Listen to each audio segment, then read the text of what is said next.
Welcome to my channel. ఈ బ్రహ్మకమలం మొగ్గకు ఆకుకు difference ఏందో దీంట్లో గమనించండి. బ్రహ్మకమలం మొక్క వల్ల అనేక వైద్య మరియు ఆధ్యాత్మిక ప్రయోజనాలు ఉన్నాయి.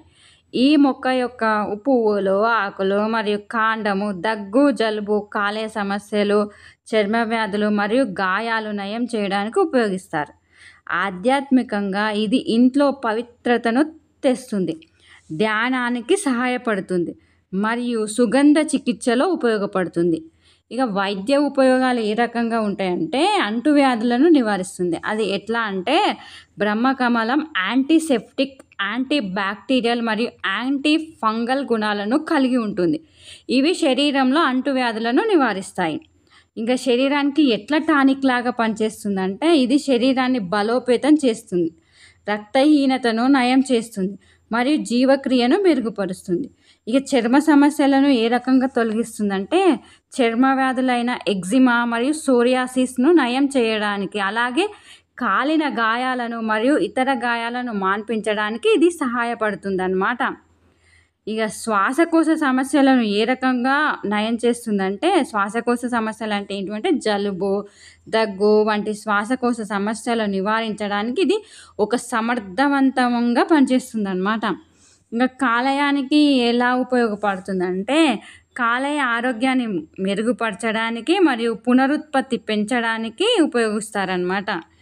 ఇక ఆధ్యాత్మికంగా మరియు ఇతర ఉపయోగాలు ఏ రకంగా ఉంటాయంటే ఈ మొక్క వల్ల ఇంకా సానుకూల శక్తి అంటే పాజిటివ్ ఎనర్జీ, ఇది పాజిటివ్ ఎనర్జీని కలిగిస్తుంది అన్నమాట. మంచి ఆలోచనలను ఇది పెంచుతుంది బ్రహ్మకమలం ఇంట్లో ఉంటే. ఇక దైవిక ఉనికిని ఆకర్షిస్తుంది, అంటే మనకు ప్రశాంతంగా ఉండడానికి ఈ మొక్క ఉపయోగపడుతుంది అన్నమాట. ఇక ధ్యానము, ఏకాగ్రత ఏ రకంగా ఉంటాయంటే పువ్వుల నుంచి వచ్చే మంచి సువాసన వల్ల మంచిగా మెడిటేషన్ అంటే ధ్యానము కలుగుతుంది అన్నమాట. ఒత్తిడి, ప్రెజర్ను తగ్గించి మంచి ఆలోచనలు వచ్చేటట్టు ఈ మొక్క మనకు ఉపయోగపడుతుంది అన్నమాట. ఇక కాన్సన్ట్రేషన్, ప్రెజర్ పోతే కాన్సన్ట్రేషన్ పెరుగుతుంది అన్నమాట.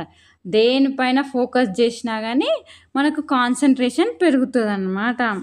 ఈ రకంగా ఈ మొక్క ఉపయోగపడుతుంది అన్నమాట. ఇక మతపరమైన ప్రాముఖ్యత ఏంటి ఈ మొక్క వల్ల అంటే బ్రహ్మకమలం హిందూ దేవతల యొక్క ముఖ్యమైన మొక్క అన్నమాట. ఇది విష్ణువుకు ఇష్టము, లక్ష్మీదేవికి ఇష్టము, బ్రహ్మదేవునికి ఇష్టము, సరస్వతీదేవికి ఇష్టము, ఇట్లా అన్నమాట. ప్రతి ఒక్కరికి ఇష్టం అన్నమాట.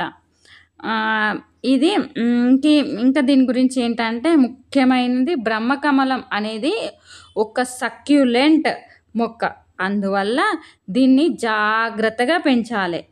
దీనికి అధికంగా నీళ్లు పోయొద్దు అన్నమాట, ఎందుకంటే వేరు కుళ్ళిపోతే మొక్క పెరగదు. అందువలన మనం పెంచే కుండి వాటరు కిందికి కారుతున్నాయా లేవా అని అప్పుడప్పుడు గమనించుకోవాలి. అలా కారుతూ ఉంటే నీవు ఎక్కువైన వాటర్ కిందికి వెళ్ళి పోతూ ఉంటాయి అన్నమాట. అందువలన ఎప్పుడు గమనించుకోవాలి. ఇంకా చెప్పాలంటే దీనికి పొటాషియం చాలా అవసరం. అందువల్ల అరటిపండు తొక్కలను బాగా ఎండబెట్టి పొడి చేసి దాంతోపాటు యాంటీ బ్యాక్టీరియల్గా ఉపయోగపడే కొంచెం పసుపును కలిపి మనము మొక్కకు అప్పుడప్పుడు వేస్తూ ఉండాలన్నమాట. ఇలాంటి నా విషయాలు నచ్చినట్టయితే please subscribe, like and share my channel.